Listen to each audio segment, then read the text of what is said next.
Hello, everyone. Welcome to the Jose Aliaga Show. I'm Jose Aliaga, your host, and today we're going to talk about history. A lot of you, my friends, know and love history, and it's always to point out and touch on some of what happened in America. And something I want to talk today is about Abraham Lincoln. A lot of people don't know that Abraham Lincoln was the first Republican president, but we're going to touch in some of the things that most of the people don't know or maybe have forgotten. But I want to talk today about it. So let's do it. Get ready, and we're starting soon. Abraham Lincoln, the 16th president of the United States, the first Republican president, was born into a life of hardship and struggle. His early years were marked by poverty, personal loss, and it was really relentless drive to learn and improve. These experiences shaped his character and his approach to leadership.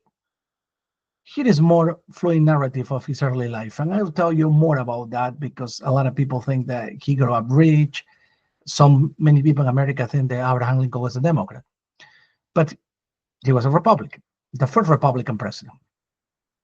Abraham Lincoln was born on February 12th of 1809 in a humble log cabin in a county is called now LaRoe County, Kentucky.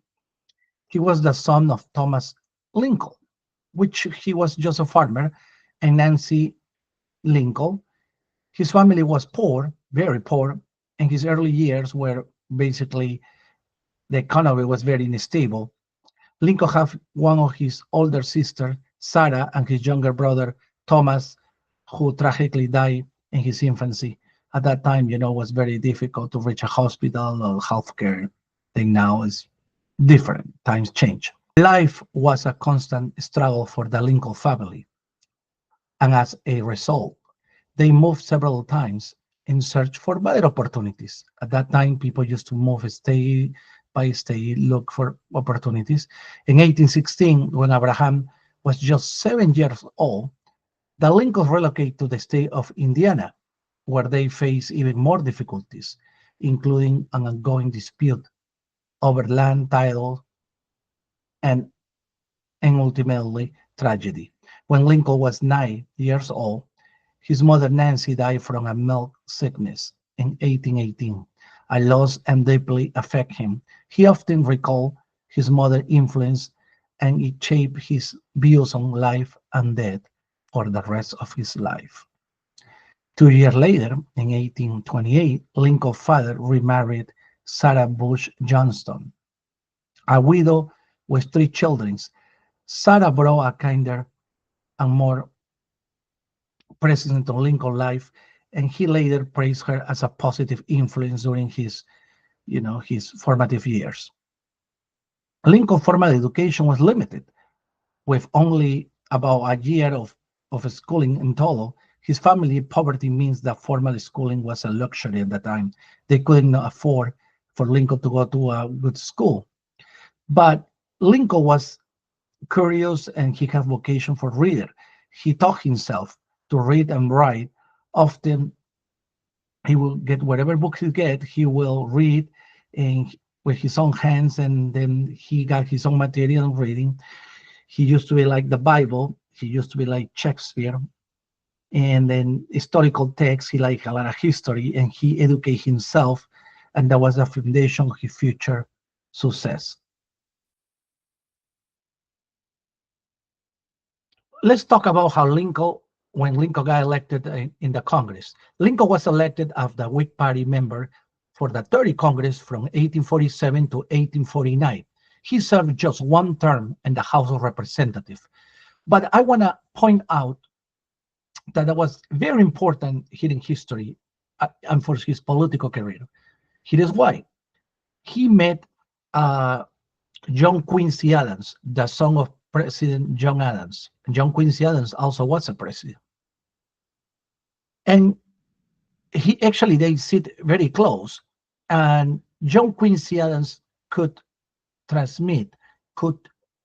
tell him everything he felt when he was a kid, because he was the only member alive at that time that he was present on the, because his father, John Adams, was there with George Washington, Thomas Jefferson, and everybody else. So John Quincy Adams was told Lincoln how the founder fathers feel about that time and what they mean when they signed the Declaration of Independence. So Lincoln was building his views about anti-slavery views through also John Quincy Adams. John Quincy Adams was able to transmit and give him more of the feeling of what the intention of the founder father was. And Lincoln, as we know, he have a strong opposition as a congressman too about the expansion of slavery.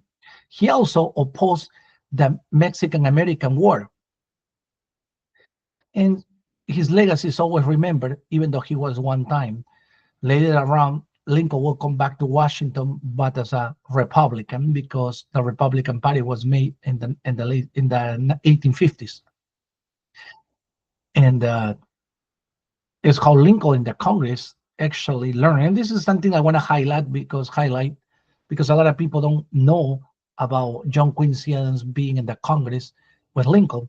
Because you see, John Quincy Adams was a former president, but he ran for Congress and he served in Congress. At that time, people have a passion for public service and want to continue working for the people. But in this case, John Quincy Adams have a lot of knowledge about the federal government as a former president, that he wants to share his knowledge with the Congress. And there's something very nice that I hope you like this. We're going to continue with episode 2 about Lincoln life. I hope you like it. Thank you for watching. I hope you like this piece of information about Abraham Lincoln. And please, don't forget to subscribe to my channel.